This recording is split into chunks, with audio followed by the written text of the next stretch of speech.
Hello, I'm Victor. I'm the tech director at Red Badger.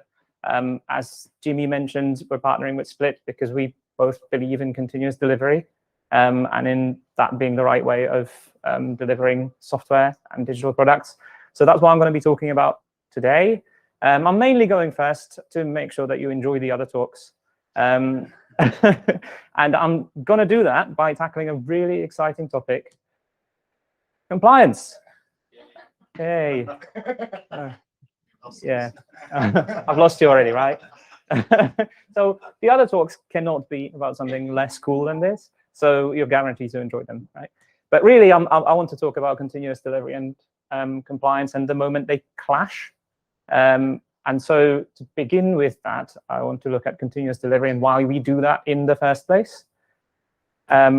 Starting with the fact that software quality at scale is hard. And when I say scale, I don't mean like particularly large scale, just like some scale, even medium.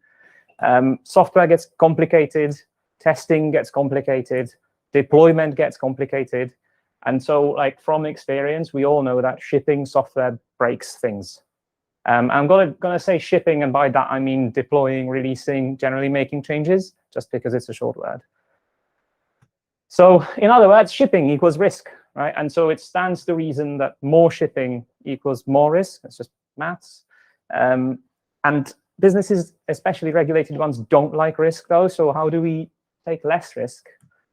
I guess test more, ship less. Maybe. No, that doesn't seem right. There are a few problems with that, right? Like testing is far from perfect. You can do as much testing as you like, and you're not going to get it 100% right. Plus, software only really works when it's in production and works for customers. And then finally, lead times matter. So if you spend a month testing, that's a month that you've not delivered value to the customer. And businesses like making changes quickly because forward planning is also hard. So let's think about risk again. Like, what can we figure out about where risk comes from? So when shipping software, I think there are two sources of risk. Like either you ship the wrong thing, and you've broken some feature. So that's one problem. The other problem is you break the deployment itself. So you ship the perfect right feature, but the deployment breaks and breaks the product, and everything's broken. So let's have a think about what we do about those two. Like shipping the wrong thing, maybe ship fewer things, or at least fewer things at once. Fewer things to break, hopefully more chance getting it right. And shipping the thing wrong, well, you can exercise the deployment a bit more, because if you repeat it, then you get it right more often, you get better at it.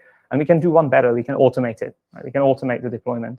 And this is where these practices start kicking in. Continuous integration, that's automate integration, automate testing. So the promise there is it's working software always.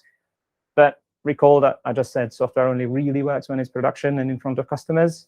And that's where continuous delivery comes in, where we automate also deployment, scaling, operations, rollback, everything else that comes into it. So the promise is working software always in production.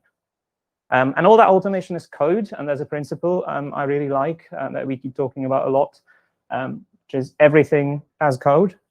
And that has a lot of positive side effects. So as code, I mean the automation code, right? It's source code like the product code. So product is code, testing is code, deployment is code. Scaling is code. All the configuration of the infrastructure is code. All of that. Automation is great because it minimizes human error. More actual work gets done because computers are doing the deploying and humans are doing the product work. And then interesting one that is useful for what I'm talking about is that source control is then a source of truth and also audit trail.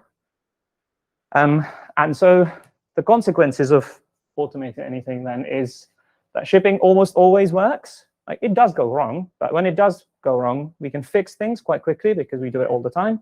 And we can genuinely ship code all the time, 5 times a day, 10 times a day, even more. So what does that do to the risks that we were talking about? Risk of shipping the wrong thing.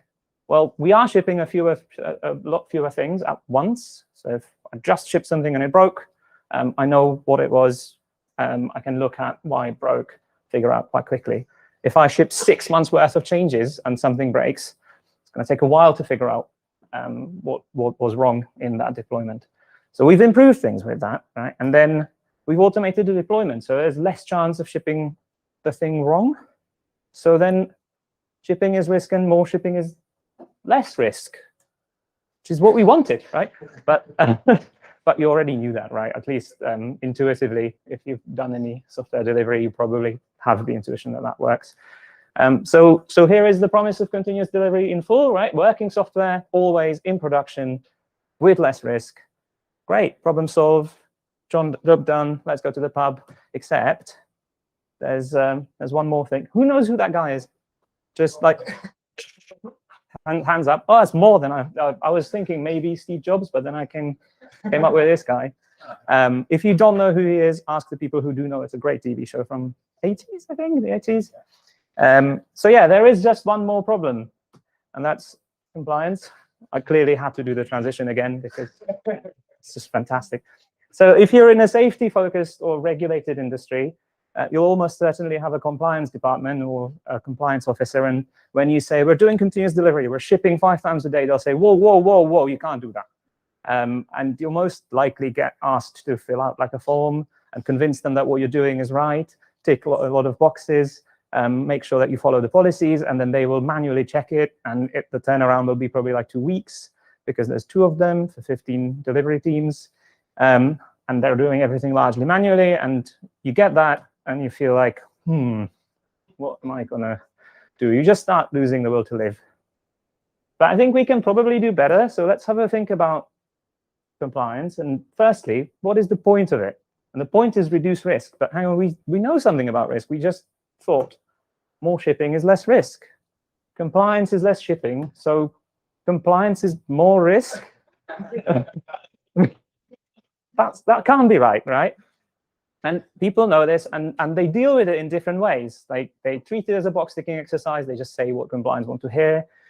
Or they try and subvert the process somehow, go around it, or just hide somewhere. They get an exception from leadership. And all that kind of works until it doesn't, until something actually goes wrong, and then there's a problem. So I would not advise any of that, because it means that compliance becomes even more of a security theater than it already is, and no one wins. So there has to be a better way. And I went on the internet and asked, what is compliance? And Martin Fowler has a great answer. He says, it's a set of policies which set limits on properties of the system, and then processes that check that those properties are in that limits, and require some evidence to prove it. So what if we apply the same trick and automate that? And that's the thing that some people call continuous compliance. So automate compliance, right? Make all of these things automatic, automate evidence collection, automate the submission, automate the verification, maybe, if you can convince the compliance department.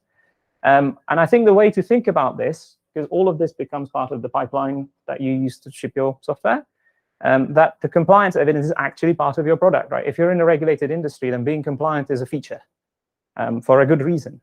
And I know that it may not be possible to get an agreement to go all the way to production with continuous compliance on day one. So maybe go at least some of the way, practice continuous delivery as far as you can, and then push to go further, like figure out more automation, better evidence, agree better metrics, talk to the compliance officers, talk to other people in your organization that are facing the same problem. Maybe we need like a movement. No, okay, no. Let's not do that. What I can make happen, unlike DevSec comply, whatever I called it, is give you some examples from practice where we've kind of done something like this or seen something like this, and then maybe we can go from there. So first one is an international bank, quite a big one. I think like many banks, they have a principle they call segregation of duties, which in their interpretation is that there is 2 different people. One makes the change to the code, the other deploys it, and that is meant to prevent a rogue employee doing both. But like in that interpretation, it probably doesn't, because the person deploying something doesn't really know what they're deploying. So it's a box-ticking exercise, back to security theater. And also, it's not the point that 2 different people do 2 different things. It's just that 2 people are involved. So when we were in this bank for about 3 years doing continuous delivery, we eventually agreed with the compliance and release management people that the requirement can be fulfilled by evidence of approval from a separate person on a code change, so code review, right? in GitHub. And then if we demonstrate a guarantee that the code can't then be tampered with from the moment it's committed all the way through to production, so through the CI pipeline, through the CD pipeline, they will be happy. And they let us, and then we did continuous delivery maybe like 3-4 times a day on those banking journeys. So that was one small success. There was many different ones. But the other one, which I think is quite interesting, was a client. This was a more consulting sort of technical audit engagement. They are a healthcare products company. They're regulated by FDA, and they need an approval, I think, every 2 years to stay compliant. It is a big, big document explaining everything they do, how they do it, what practices they follow, how they do testing, all of that stuff. But it's just text, it's promises, it's words, right? It's unlikely to be entirely accurate because things change and it takes a long time to produce. And it's impossible to verify, essentially. So instead, we think they could start by producing that documentation automatically, at least partially, right? Build up to it. And this is like an interesting point where the compliance people will probably be happier as well, because you automate some of their job, the boring part of their job. Imagine what they enjoy is figuring out the ways to set up the policies to make sure that nothing goes wrong, not checking the box ticking. And once they've automated that, that gets them a bit faster, but maybe they can then start talking to the regulator about automatically accepting it as well, and maybe come up with some protocol that is a machine-readable file. So as I said, this was a technology audit, so we recommended that approach, and I think last time we spoke to them, they're sort of moving in that direction, so we'll see how that goes. But those are some examples. So if you do have compliance to deal with as part of your work, here are some takeaways that I think you should take home with you. Continuous delivery is less risk. This is an important one, I think, because it's not intuitive immediately, especially to compliance people. Compliance evidence is part of your product. And finally, make friends with compliance. Don't treat them as an enemy. Don't think about them as an adversary. You have a common goal, right? You have a goal of working software 100% of the time, with changes made safely, on demand. And if you help automate some of their jobs, they'll love you, but maybe don't jump hug them. So yeah, that's it. Thank you.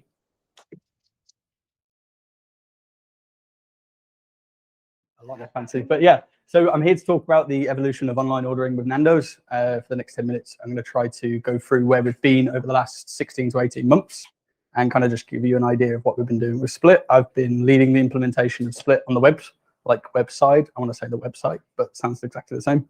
So yeah, I thought I'd start with what our ordering experience looked like before. And as you can tell from our customers here, they were really, really happy with waiting in line. So it looked a little bit like this. You'd go into the restaurant, you'd be seated at your table, you'd have your paper menus, and then you would head to the tills, right? You might have been to Nando's before, but if you haven't, this is how it's done. And you're going to stand in this queue, you're going to take the order.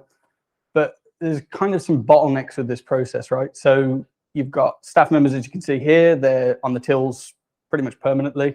You've got people who, let's say you're with your family members, you're in a group of 4 people, you probably might have to jot down all of your order on a piece of paper or on your notes and go and take that to the till. And then when you get to the till, you'll find out that what you wanted was out of stock. So you're going to have to change your order.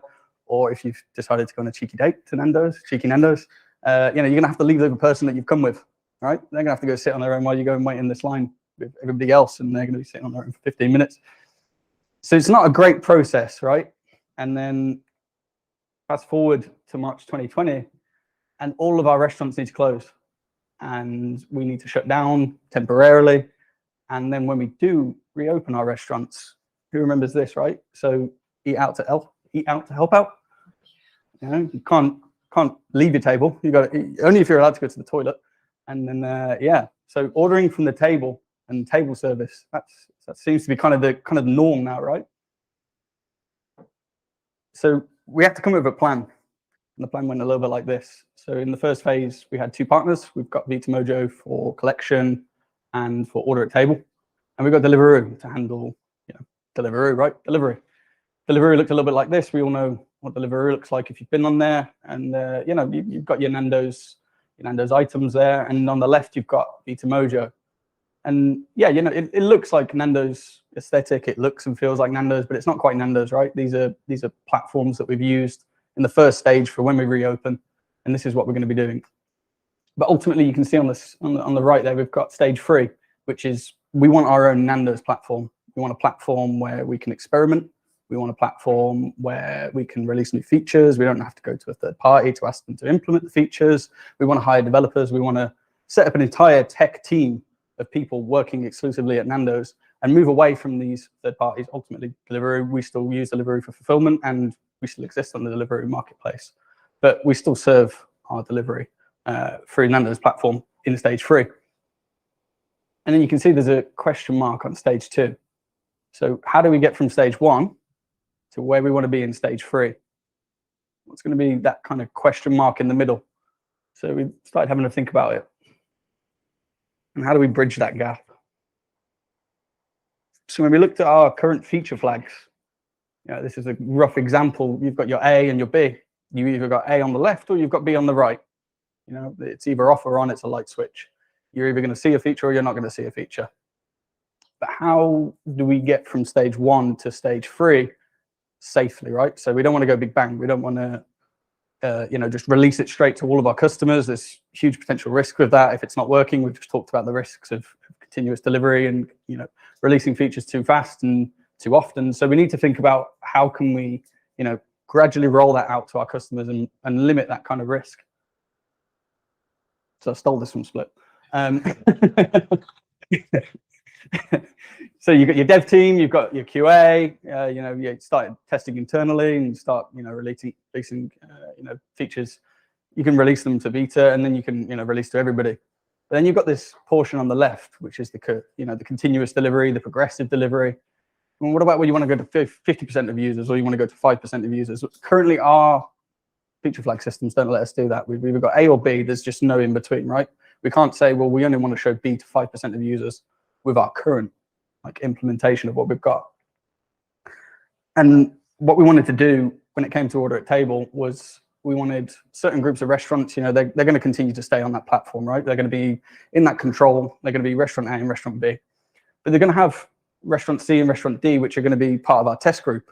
So these restaurants are going to be prepped on, okay, here's the plan. We're going to be migrating. We're going to be using a new platform, getting them up to speed on what that looks like and how the customers are going to be interacting with that. So the idea was we will have the QR codes at the table. You might have seen these. And it will link to this brand new page. And this gives you the option to say, okay, I want to use the app or I want to use the website. So, most of the time, you're going to have, okay, we're going to be going 100% to Beta Mojo when you click on that continues the website. And that's kind of where Split comes in. So using the targeting rules, we can set up exactly what we want. We want restaurants that are in a list of our beta restaurants, restaurant A, restaurant B, and restaurant C and restaurant D. In this case, they're Putney and Crew. Those are 2 restaurants that we've got. And those will be serving the Nando's treatment, right? And then everything else, you can just be sent to Beta Mojo. So that was our first kind of implementation with Split, where we said, okay. And what did the data say? Well, the data said our Nando's platform conversion rate was actually lower at 15%, and our average order value actually reduced by 4.3%. But we've got our own platform, right? But something feels missing. So when we launched our new platform, customers, they need to register for an account to access the menu. This doesn't feel that great, right? You hit the menu. This is just this is looping back and forth. This is not a bug, I promise. But you get the idea, right? So you've just clicked continue to the website and you're greeted with this form. And now you need to log in. You need to create a profile. You need to sign up, do 2FA, provide us with all of the details and that sort of thing. And it's not a great process. So let's change that. So now you can add items to your basket without logging in. You can hit the menu, you can start building up your basket, but you've still got to log in. And you're still facing the same problem, right? So this is one of the features that we built. And now you can add your items to the basket and complete the checkout as a guest. And using that method of 5%, 50%, we managed to risk with that, where we started rolling this out to our customers gradually. Once we'd gone beyond that kind of restaurant beta group, this was now being released into segments of users. And what does the data say? Well, it turns out that our customers actually preferred using guest checkout. As you can see here on the right, as soon as we released that feature, in the green, that's where guest checkouts really started to take over. And actually, to our surprise, our average order value increased 0.7%. The kind of the view was that perhaps this might not be what we want to find out, but actually it turned out quite all right. So let's try something new. So in our basket, for example, we have recently been rolling out an upsell. You've got your top items there. You've got your bottomless Coca-Colas, your halloumis, your Perinaises. And this is one of the features that we've been working on really recently. And that actually generated an increase of revenue of 0.6%. So you can see here, that's how we've kind of been rolling out our features recently with Split. And I quickly wanted to talk about operational resilience. So kind of going back to the last presentation that we had. So one of the things that we've been thinking about is, okay, we can release great features to people. We can, move ourselves over to this new platform, but how do we make it more resilient to the point that we don't want to, have to wait 30 minutes for our deployment build? I call that the need for speed or lack of. So in the case where something goes wrong and we need to change something, we need to now look after this platform and think, okay, well, we don't want to be releasing a code change that takes 30 minutes. It's not great. We've actually built a new build environment and that's actually taken about 10 minutes. But again, it's still not good enough. And that's again where we've really looked at Split and said, okay, well, what can we do to kind of intervene? So we built our kill switch feature flags into the code base. So they're there and ready for when we need them. And they look a little bit like this. So this is the homepage that you'll hit where you're going to either order, collect, or delivery. And at any given point, when we find, kind of an issue that's happening in one of our back-end services that those, features will be relying on, at the drop of a hat, we can go into Split and we can quickly turn off delivery, or we can turn off collect, or we can turn off both. And all of those can happen directly in Split. We don't need to push a code change. We don't need to revise any of the code and then undo it and then catch up and make sure that somebody's raised a ticket to undo the thing that we've done and keep doing this. It's a thing that we can do again and again. Yeah, I've kind of plowed through a presentation.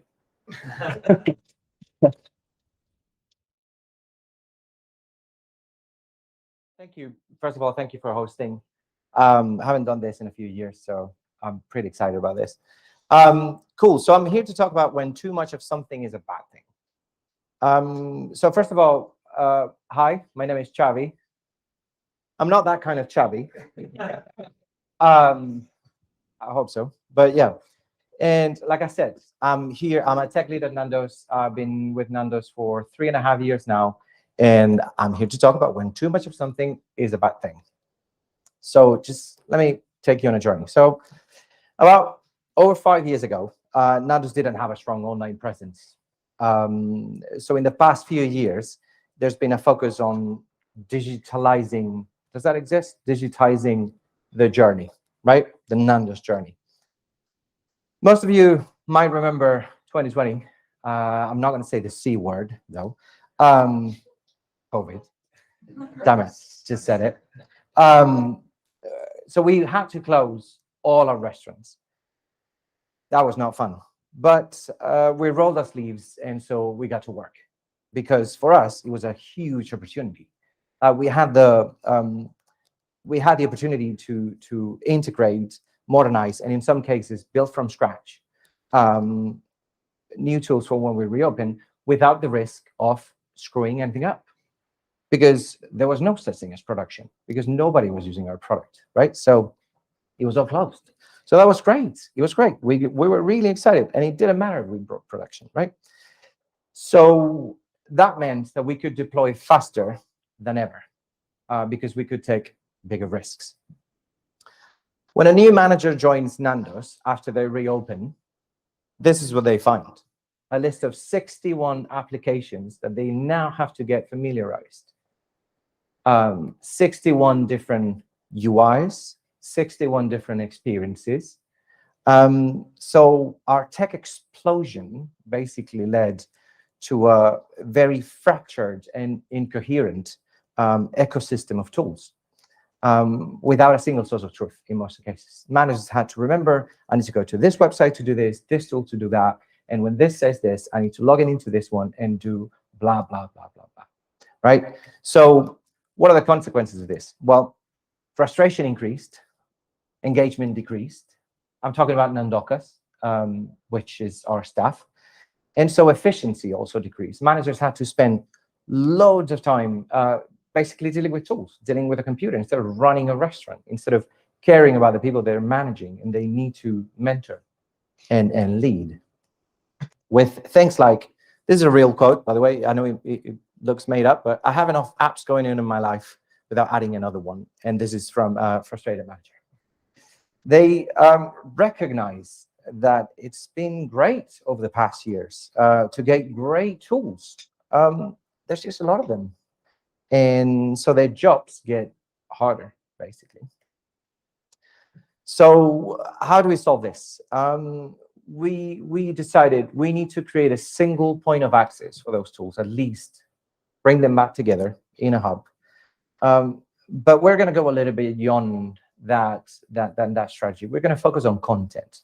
As in, the analogy is the TV nowadays is focused on content. You worry about your shows that you want to see. You don't care if it's Netflix, Amazon, Now, Paramount. It's too much. So the platforms are focusing on content. So we want to go that. And also, we wanted to push the content to the user. We don't want to increase the cognitive load of those managers for them to have to think the processes and everything. We need to bring those applications, those content to them. So what was our vision? So we wanted to create an epicenter of rationalized, intelligent, and optimized digital ecosystem of experiences to enable Nandocas to manage their work. Okay, so let's break it down. First of all, we called it Nossa Casa, which means our home in Portuguese. We're a Portuguese South African brand. Most of our language is Portuguese. Our brand language is in Portuguese. So we use Nossa Casa. Okay, let's break it down. Epicenter. We built the framework and tools for our teams to focus on creating continuous impact from a single space. Basically, that fancy sentence means that we are using a micro-front-end architecture to allow our teams to focus on experiences rather than full-on tools. We call them widgets. You might have heard that. Rationalized. Rather than giving a long list of apps, we decided to curate and separate dashboards that contain those widgets so that they're context-based. Yes, I missed the word. Also, the intelligent part of it is because it's using micro front ends on an event-based architecture allows us to communicate applications that otherwise would be much more complicated infrastructure-wise to get to communicate. That would enable us also to publish and subscribe to different events that might affect the context of their own widgets, therefore reacting to time of the day, location, day of the year, whatever it was. Optimized. By focusing on content and being journey-driven rather than tool-driven, we reduce the cognitive load needed to finish complex tasks that might require separate tools, as in increasing the Nandocas efficiency and allowing them to focus on more strategic bits. Digital ecosystem, because that was a long vision. That's why I'm breaking it down. Digital ecosystem. By providing a container, a shell, to host those experiences or widgets, we eliminated the need to build and maintain an infrastructure that otherwise would be supported by the teams themselves, as in a web server, for example. That was not needed anymore to serve those front ends because we provide that space for them. That reduces cost and time to production drastically. Experiences. That was the last word of the vision, I promise. As I explained, we're focusing on journeys and experiences rather than specific tasks or tools, so we can emulate managers' behavior. Therefore, we're able to preemptively satisfy their needs. So instead of expecting a manager to do, for example, a restock of a specific ingredient that has gone that's run out, basically, we can highlight the sales and compare it with the prediction of sales, the stock that is already online, completely separate tools, and be able to tell the highlight this new widget, which is to a purchase order, for example, to get more chicken in this case, pre-populated with a potential value that is part of our prediction engine, and then basically send them an alert on the phone to say, hey, approve this because you're running out. So they focus on what for Nando is the most important thing, which is the eating experience. They focus on the customers. So that was Nandocas' vision. I'll get to Split. So basically, we were trying to get our Nandocas from this to this. Something way more attractive, way more engaging, that is actually way more useful for them. So thanks to our friends from Split, how are we using it? What are the advantages? And how are we leveraging the power of Split? Basically, three things. A multi-step release, which means that Split allowed us to deploy targeted widgets to very specific audiences based on role, the date, the time, very specific variables, enabling progressive delivery to allow a multi-step release. And also test in production.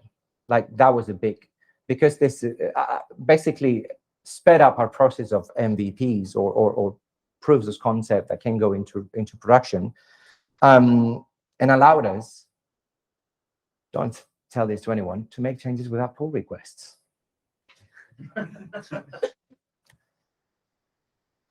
It's not that I'm on camera. I've never said this. So measuring impact. Basically, within 30 minutes of a widget activation, we know whether it's caused a better or a worse user experience by a decrease in performance, for example, because we have it integrated with Sentry. So that also allows us to automatically kill the feature, avoiding hotfixes or rollbacks, because we only roll forward. Then experimentation, the third one, gives us a great experimentation platform that enables our teams to create and deploy widgets faster and more confidently, because they're behind feature flags. And that results basically in greater user impact and happier Nandocas. And happier Nandocas make happier customers. Thank you.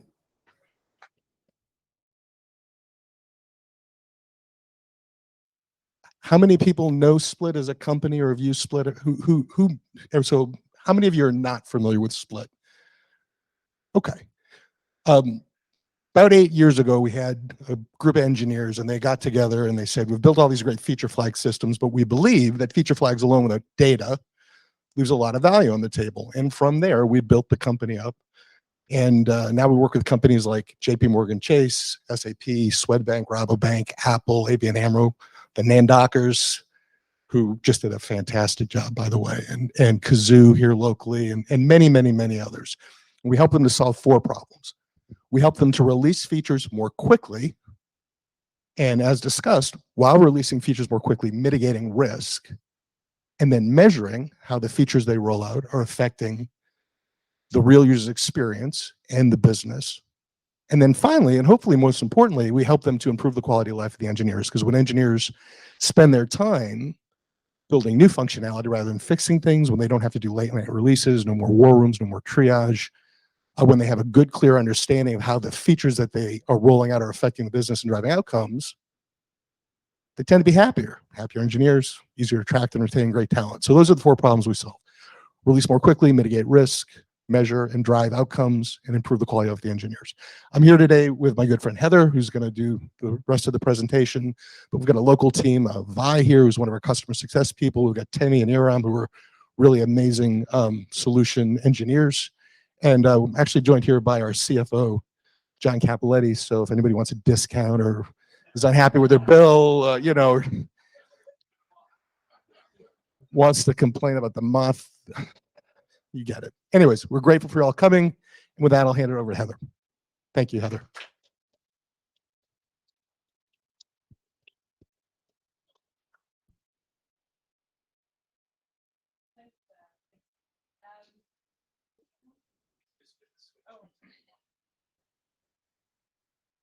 That one? Can everyone hear me now?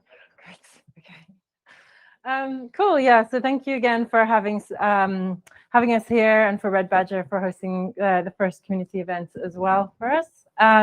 So today, just actually to reinforce as well, my name's Heather. I'm an experimentation advisor at Split.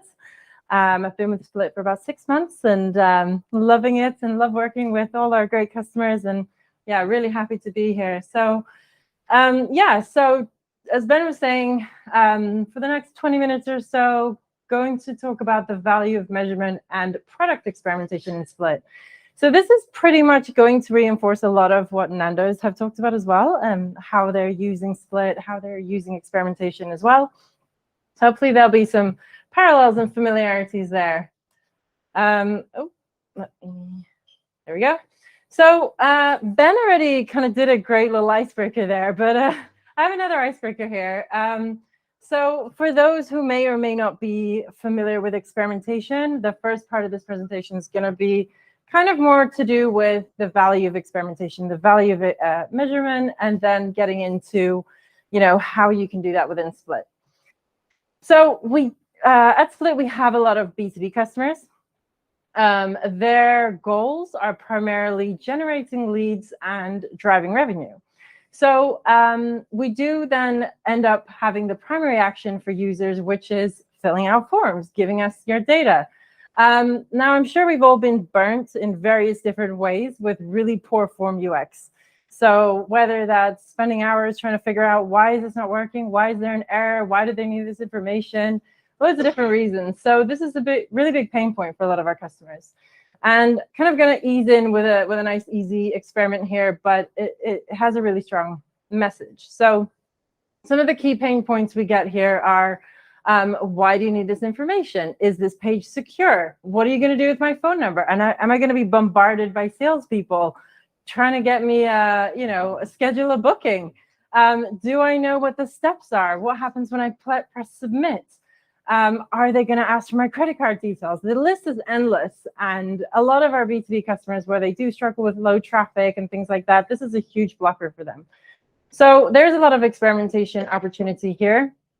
And so what this particular customer ended up testing was adding a trust or a privacy icon, because they had some information to suggest people don't really trust their website. They're worried about where their data is going to end up. So they thought, let's whack a, security privacy seal on there. And that should, that's a no-brainer. Like, let's just, add that, and that should be fine. And we suggested, well, why don't you experiment? So does anyone want to guess which one won? A? Is that A? Yeah. A. Cool. Great. I feel like I gave it away a little bit there, but it's like, no, it's not that obvious. Does anyone want to guess by how much that one? 20%. 18? 18? 20? 80. Cool. Oh, 80. Okay, cool. Not quite that high, but I think 12.6% is still quite high. And, the takeaway here was that even though I did kind of give it away, the customer were super against testing. And we thought this is a really easy one to kind of show the value of don't assume anything. And now, obviously, if they had rolled this out, they would have reduced their number of leads over time without realizing it. And they were actually quite surprised. So this is the magic of testing and measurement. There were a lot of questions they had. Well, where did they get stuck? Did they exit? What did they do? And so these are all the great things you can add into Split and capture all that information. The most interesting thing is someone had read that security icons and trust seals increase conversion rates. And whilst this is true, customers and users typically expect this on a retail basket page. not necessarily on a form submission page. So iterations could have been, maybe it's a link, maybe it's something else, but again, just don't assume, think of different designs, think of ways that this might be more contextual. So yeah, that's a really great example of a simpler test and how to optimize an existing journey. So the key takeaway here, and this is one of our favorite taglines in the experimentation team at Split, you win some, you learn some. So people talk a lot about wins and losses, and it's not about losses because a loss is still an insight. It's about learning. Revenue is great and wins are great, but it is about getting the insight on your customers to give them the experiences that they need. So what exactly is experimentation? So experimentation is a lot of things. It's measurement, it's making better decisions, it's capturing knowledge and information that you don't get anywhere else. It's being innovative, it's software usability, statistics, agile experimentation, MVPs, hypothesis, all these kind of things. So all these words are things that are floating around these days. And there's generally a lot of confusion around validation, optimization, experimentation. Are they all the same thing? So they are similar. However, typically, if you're thinking 14 plus years ago, experimentation was very marketing-led. It was a marketing initiative. So the experiment that I gave you as an example was optimizing an existing experience and being able to improve on that, with really quick and simple ways of testing on the front end. Now, experimentation has since then moved a step sooner. Why should we release, excuse my language, shit experiences to then figure out, oh, this doesn't work, and how do we optimize it, and how do we scramble? So actually, experimentation has taken a really important step back, gives us the ability to test, is this the right product? Is this the right feature? Is this the right audience? Should we invest in this further? And so on and so forth. So that's really the power of Split, is being able to capture all of those different use cases.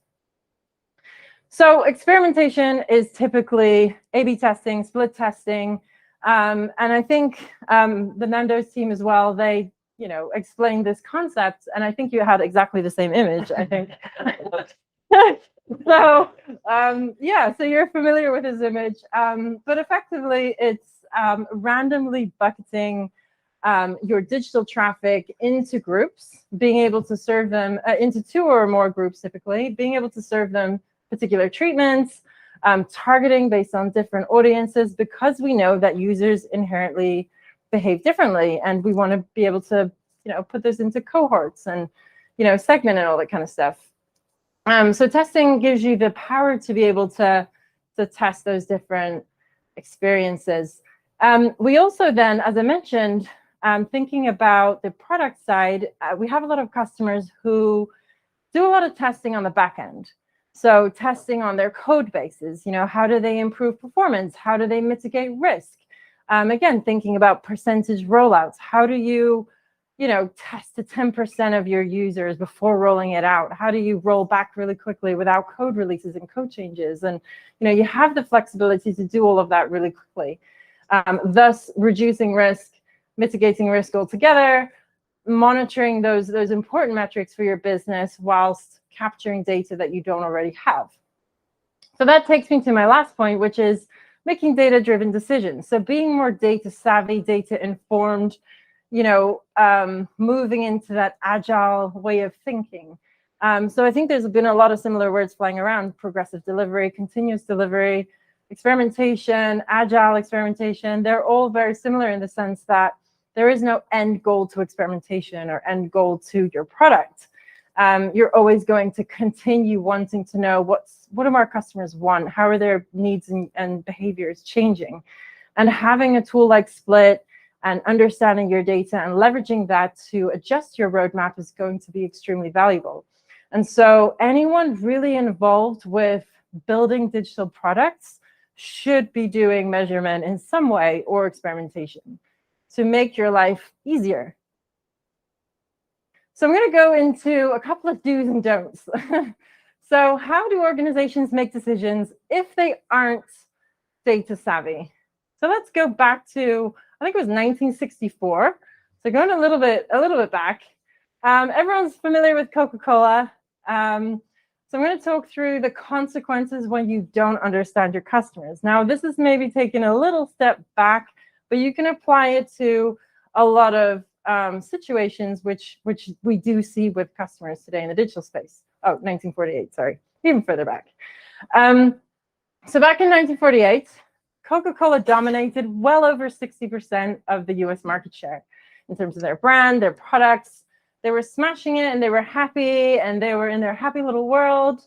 And then suddenly they were like, oh, okay, this is decreased to 22%. How has that happened? Now, they probably took advantage and took their position for granted. The soft drink world was starting to grow arms and legs, and there were loads of different competitors coming out in that space, namely Pepsi-Cola. So Pepsi-Cola showed its ugly face, and they were like, oh, this is our new rival. And the whole rage was that their drink was sweeter. People loved it. And so the CEO decided, oh my God, I'm panicking. This must be the flavor. This is why everyone's preferring Pepsi. It's different. We have to do something. So what they decided to do logically was spend $4 million to make it sweeter. They changed their 100-plus-year-old recipe to make it sweeter, to react to this threat, seemingly. And they thought, yeah, that'll work. Let's do that. So they kept their branding. They added a nice little label saying this is a new, Coke, amazing. It's better than Pepsi, all that kind of stuff. It was a really bold move. In this context, they didn't have any data. They didn't, use any customer research. They just assumed and panicked, and you could argue it was a hippo decision, and it was the wrong one for them. Sales tanked, and they had to revert back to their old brand. So the moral of the story here, as Marty Kagan from Silicon Valley Product Group says it so well, is deploying product is the most expensive way to validate an idea. So often I speak to customers and they're like, experimentation is so expensive, it takes time, it's going to take forever, and to be honest, what's possibly worse is building a product for 2 years and deploying something that no one cares about. So that is always my counter to this point. So what we have here is maybe a traditional view of product development. You build a feature, you implement it, and then you see if it works. And this is both risky and expensive because you don't really have any idea. You don't have a temperature check of, whether that's still, going to work. And I've worked with some top companies where they have really old infrastructures, and they have 2-year capex budgets. They're very locked down, very inflexible, and this is a huge risk that we still see. So instead, you might want to actually consider proving a concept worked with, for example, a minimum viable experiment. So this, for those who maybe aren't familiar, this is MVP or painted door test, where you're testing something that is the least possible thing that you have to build.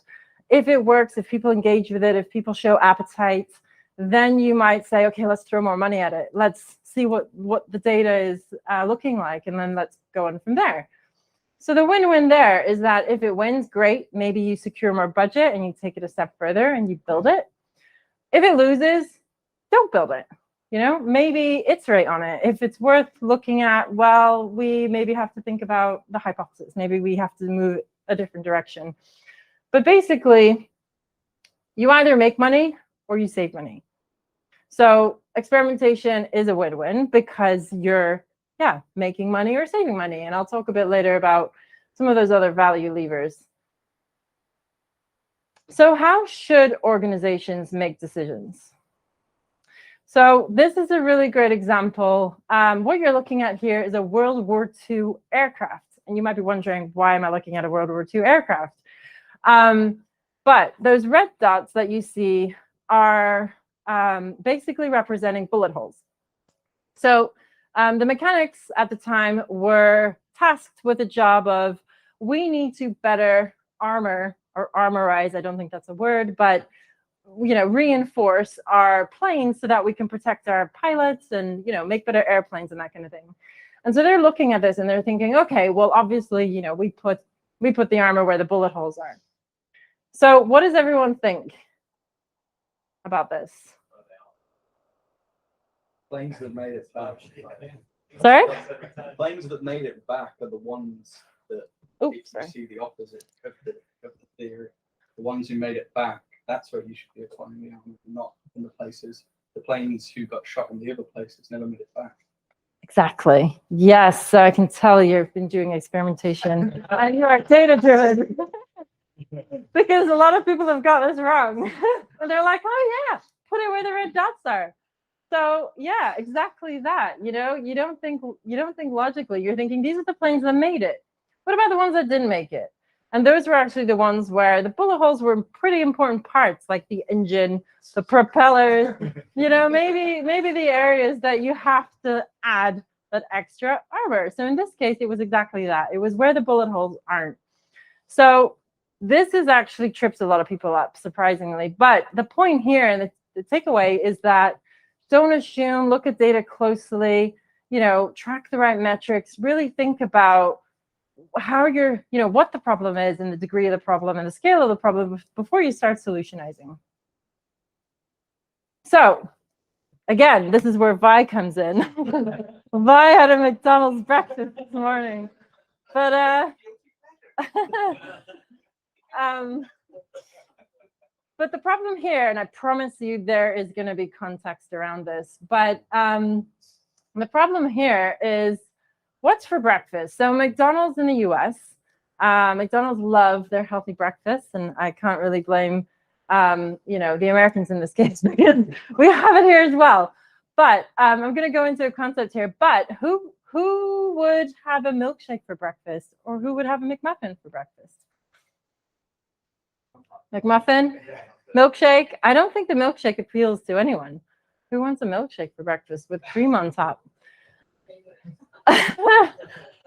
So yeah, so the point here is, and I think someone actually mentioned the concept of jobs to be done. Maybe I misheard, but so Clayton Christensen, for those who may or may not be familiar with him, he's a renowned Harvard business professor, and he had a very key article in the Harvard Business Review about digital disruption, digital innovation, and that whole concept of jobs to be done, which was vital in a world where we are so focused on building products to solve problems.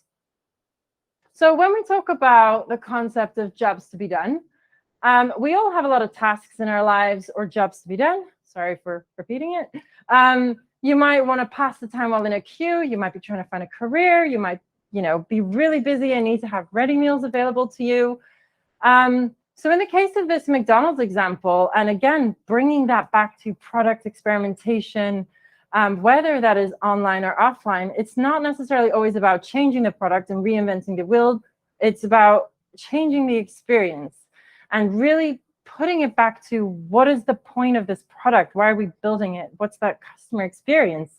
What are they looking for? How are we going to delight them and solve their problems?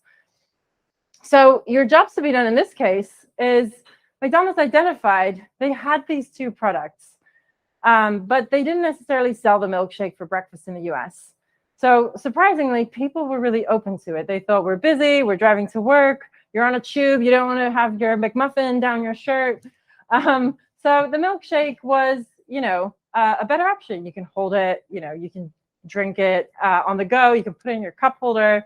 And this was something that was really successful for them. And it was just repurposing the context of that product.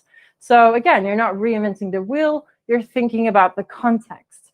And that kind of goes back to the first example we had in the beginning. Another example is, what tasks do people want to avoid? We all hate queuing.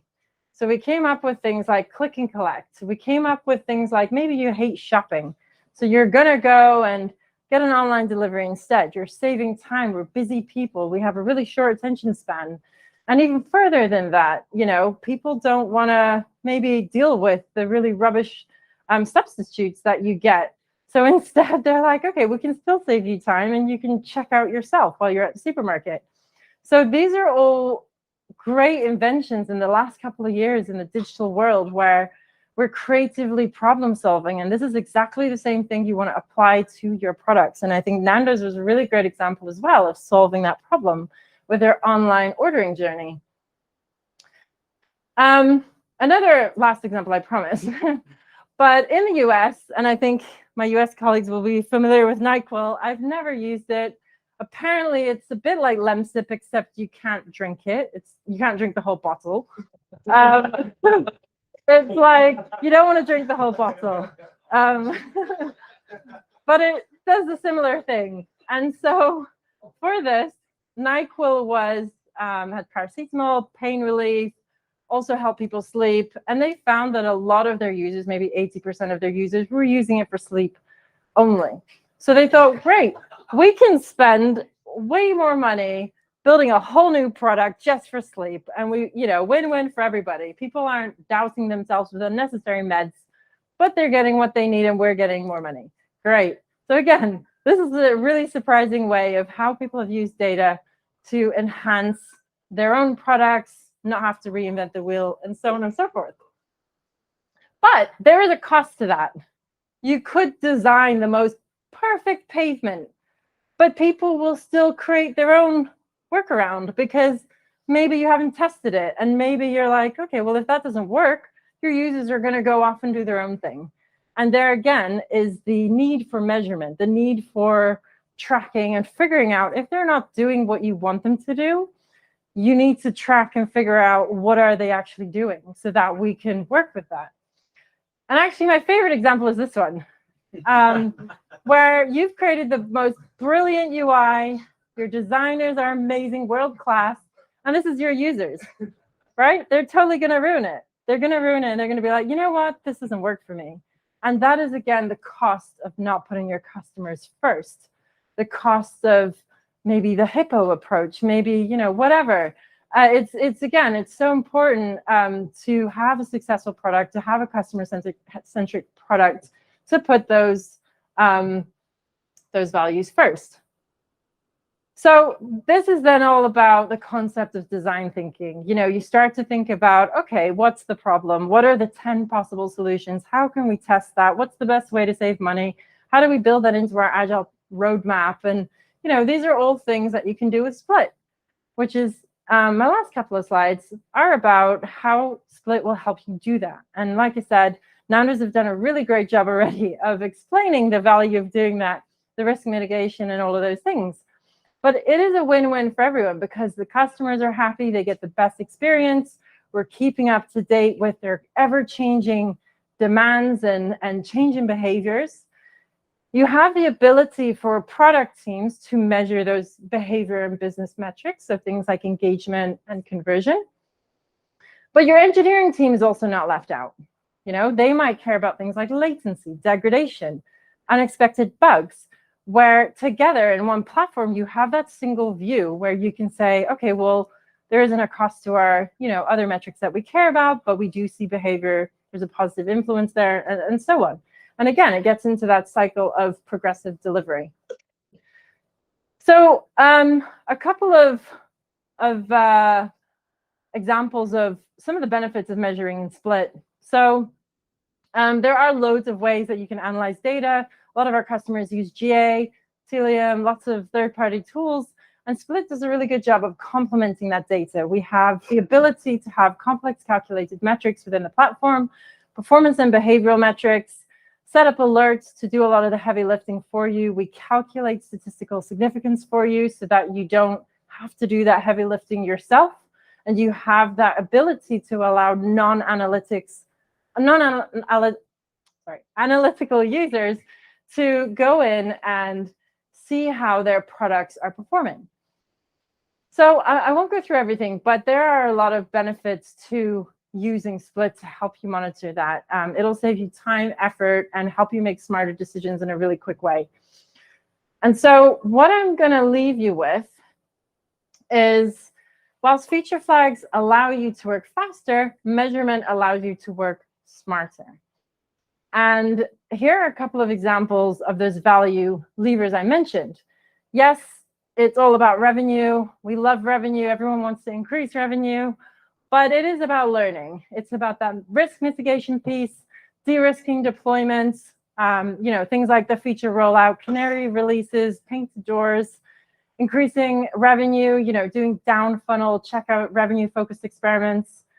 In the optimization and innovation space, it's how can we improve on what we've already built? How do we innovate and be bold and keep up with our competitors, because they're doing the really risky, cool things and we're just copying and following the leader kind of situation. So how do you do that, but in a safe way?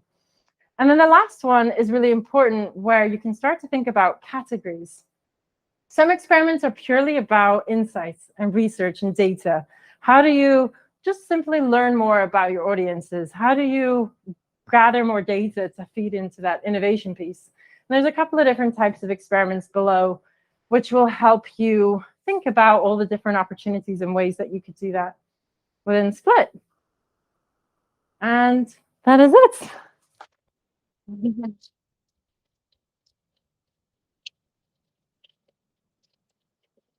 hope I didn't talk too quickly at the end. Any questions?